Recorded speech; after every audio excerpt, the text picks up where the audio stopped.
Welcome to the Private Lenders Podcast with your hosts from Hard Money Bankers, Jason Balin and Chris Haddon. This podcast is sponsored by hardmoneymastermind.com. Hey everyone, Chris and Jason here. Thank you for checking out the podcast. Real quick before we get started talking about legal stuff and attorneys. If you haven't done so already, check out Lender Software, LENDR software.com. It's the podcast and Hard Money Mastermind software sponsor. A number of members are using that software now and really enjoying it. And if you mention this podcast or Hard Money Mastermind, the founder, Bryce, will give you a discount. Go check it out, lendrsoftware.com. All right, let's talk about some legal stuff. Because in this business, there's a number of different, there's a few different types of legal work that we need. And navigating that can be a little tricky. And we've learned over the years how to do so, how to streamline it in terms of the people that you're going to need.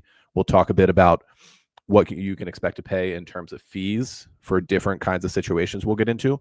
And I want to start with one that we don't usually address. It just kind of happened because I was talking to a friend of mine.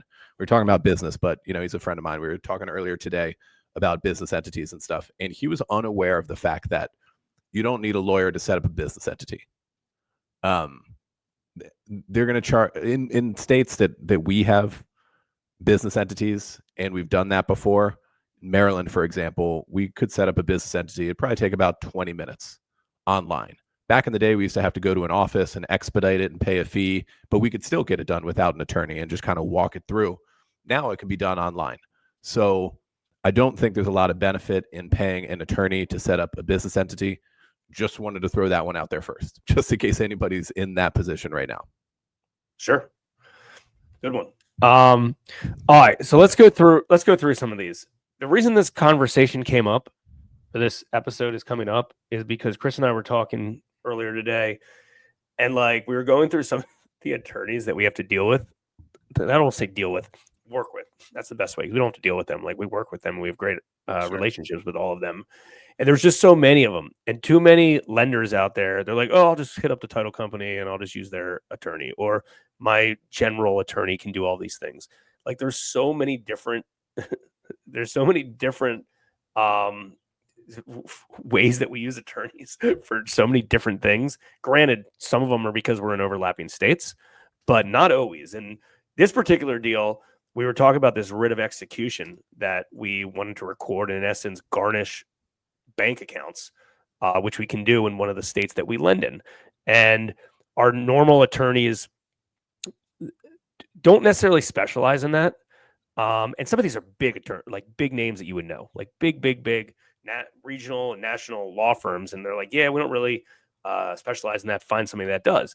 So we were chatting with somebody that in essence could work, can work on contingency or can do hourly or flat fee. So it's just one different way, one different potential type of attorney.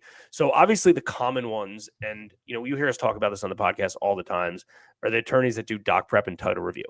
And most of the big firms, not that they can't handle doc prep and title review, but typically it's cost prohibitive to use them because it's just too expensive, right? Because they want to charge their hourly, fee, $4.95, $5.95, maybe even higher for some of that stuff.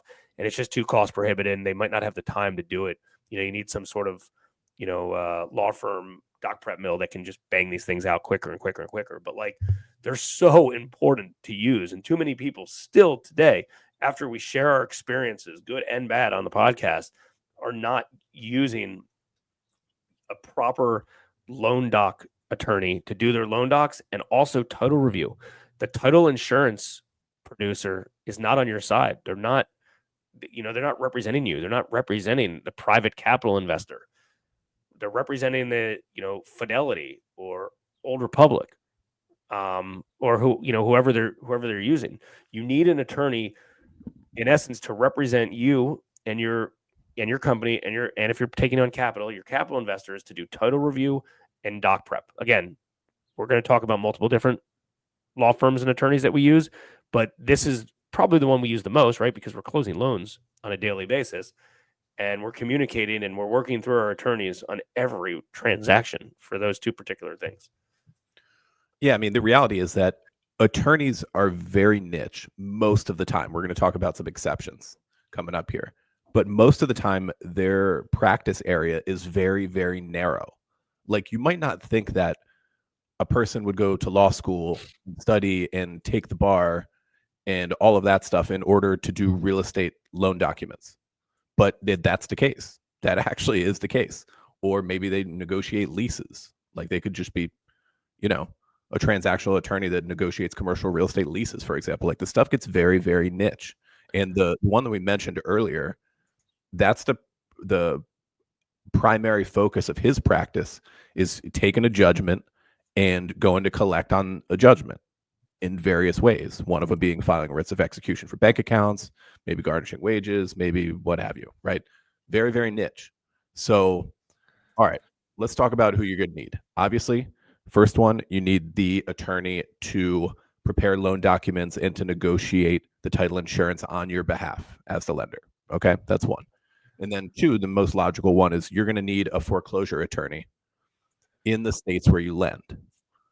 Now, it's possible if you have nearby states that they could practice in more than one state, right? Like, that is the case around here. Our main law firm in DC Metro, the states are pretty close by. So you could be in DC, you could be in Maryland, you could be in Virginia, all within 15 minutes. Not everybody overlaps. Not all attorneys overlap into the other states, but it's very common. Very common. So in this particular case, we hooked up with a law firm that can handle everything that we need in those three jurisdictions, DC, Maryland, Virginia. They're a mid-sized firm. They're about 80 or 100 attorneys. And our main guy, Ben, his team can handle everything we need. And this isn't terribly common. So he does foreclosure work and also bankruptcy work and also certain types of litigation. That isn't terribly common. It doesn't have to be that way. It works well for us. And we got kind of lucky. We hooked up with him. We have a good relationship. We hang out socially. And he can practice in the three jurisdictions, all those things. It's very, very useful. It's also not that common. It doesn't always work that way. So a couple different things. Foreclosure for sure, bankruptcy too. Talk to your attorney and just get a feel for who can do what. And also, I would do some homework with the attorney on how do judgments work in the areas where you lend, because they vary a lot. Is it there's no judgment involved in the mortgage foreclosure process unless you get to a potential deficiency? That could be. That's definitely the case in a number of states. Does it work the other way around, where the first thing you do is file a confession of judgment and then go foreclose on the property based on that judgment?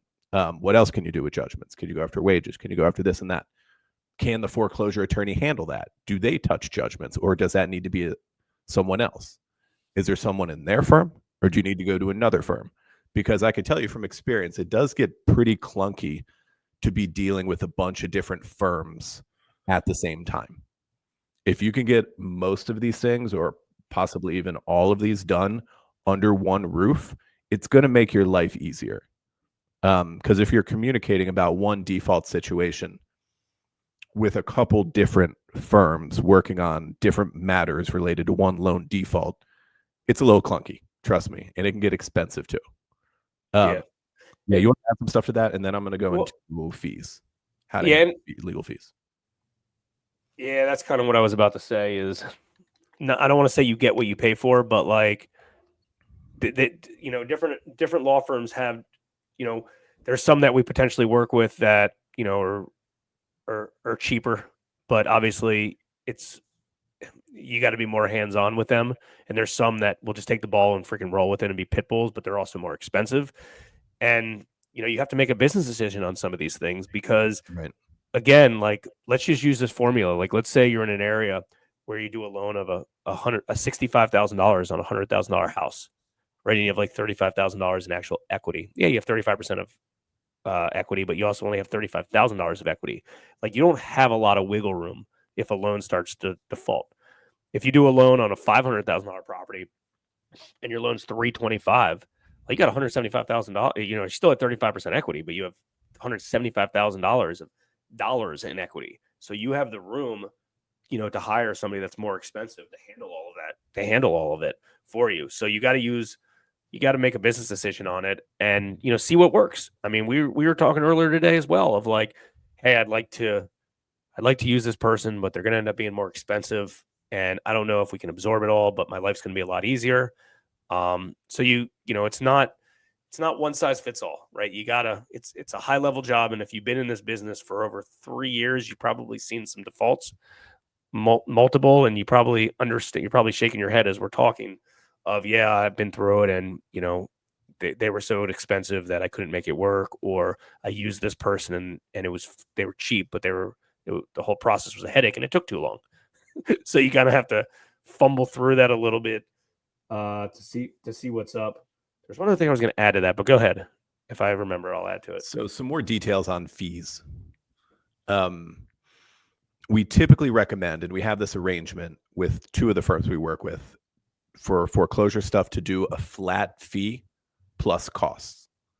So usually their default is going to be they want to bill hourly. And we found that is usually not the best arrangement for the client, for us. So if you get something, in between, call it 5,000 and maybe 8,000 or 9,000 flat fee, depending on your area and your loan amounts, that should be okay. If you're in, like, I don't know, call it 6,500 flat fee plus costs, because the law firms, depending on how far you get into the foreclosure process, do have actual costs that they get reimbursed for. There are costs for filing documents in court, for sending process servers, for advertising a foreclosure auction sale. Like, there are hard costs that they have. So that gets added on top.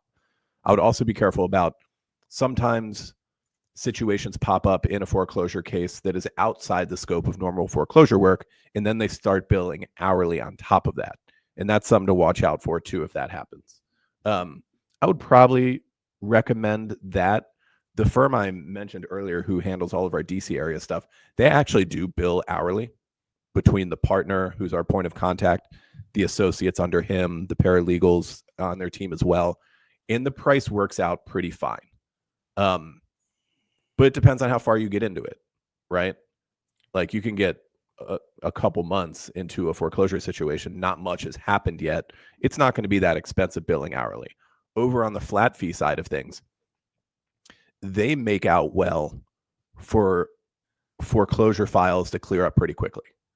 If it's like, we send a default letter, we start the foreclosure process, they start doing their thing, they're filing their stuff, sending notifications, and then the borrower exits, which happens often. They get out of it, they end up selling the property, even though they got into some level of default, or whatever the exit might be. And then the attorneys make out well. They haven't put many hours into this, and they're getting their flat fee. And then the opposite is true too. If they have to go all the way through a foreclosure and get to an auction sale and everything else, and do accounting, and we take the property back, whatever the situation might be, that doesn't happen that often. That's when they don't make out as well, right? And so then it balances somewhere in the middle. But yeah, I mean, I would do some homework on that, work with the attorney going in, and just know what you're getting into, because too many lenders out there, and other people we know in the Mastermind group, have started what they think is like a, run-of-the-mill foreclosure situation. They're billing hourly. Next thing you know, like, you got to bill for 35 grand or some shit. And you're like, whoa, like, I could have handled this way better. Yeah. And you might think that's an outrageous number, but like, keep in mind, most foreclosures, if you're writing good loans, most foreclosures end up being contested at some point, or other people are reaching out, or might be filing bankruptcy.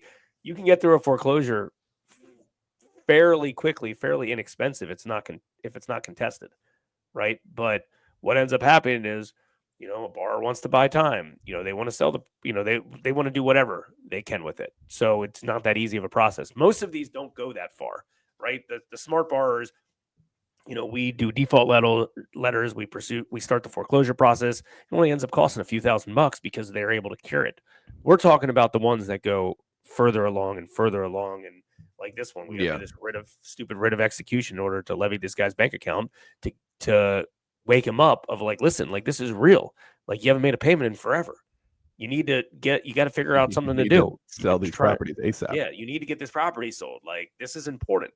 We use that as a tactic to do so. So listen, to sum up a lot of this, not all law firms, not all attorneys can do everything. Make sure you're interviewing them just like anybody else. Agree on terms, timelines, costs, responsibilities. Like it goes a long way. There's a lot of different aspects of this business that you need potentially legal help for to make your life easier. One other funny thing I was just thinking about as we were talking, this not week, because one happened today or yesterday. The other one was a few weeks ago. So this month alone, we had two very prominent attorneys reach out to us to ask us for referrals for other attorneys that we knew in other markets that they don't concentrate on. And they're huge law firms and they're, pit bulls. But the reason they reached out is they're like, hey, I know you guys have experience with doing some of these things in other markets. And I want to go based off experience, not just based on, someone who potentially has a good resume that I don't know. So I think that goes a long way.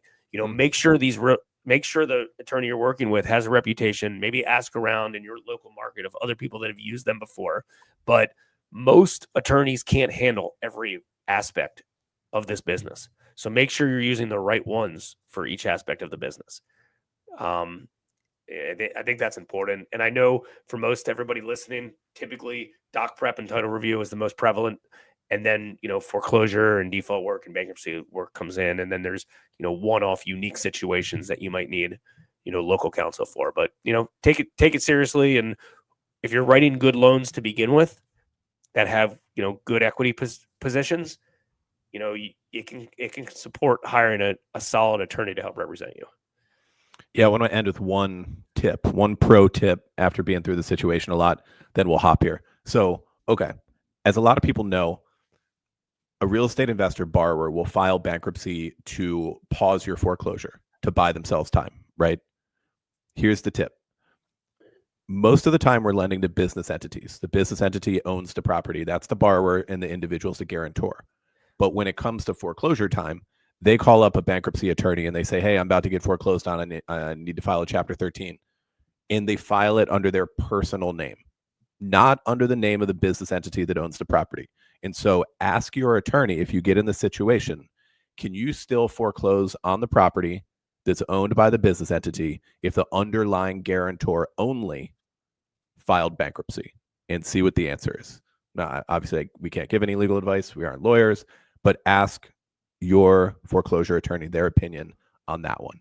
And if you get into a default situation and you want to know how other lenders would handle it, just chime in the mastermind. Just chime in on hardmoneymastermind.com, ask a question, tell a story about your default, and you'll get a lot of good advice from us and the other people in there. All right, everyone. Thanks for checking out the show. That is a pod for today. We'll see you guys here next time. We hope you enjoyed this episode of the Private Lenders Podcast. Please note that the opinions stated by all the speakers on this show are only opinions and not intended for legal, financial, or accounting advice. Please make sure to always check with your own legal, accounting, and financial professionals. If you enjoyed this episode of the Private Lenders Podcast, we'd appreciate it if you would spread the word. Make sure to check out hardmoneymastermind.com, the #1 free community for new and experienced private and hard money lenders.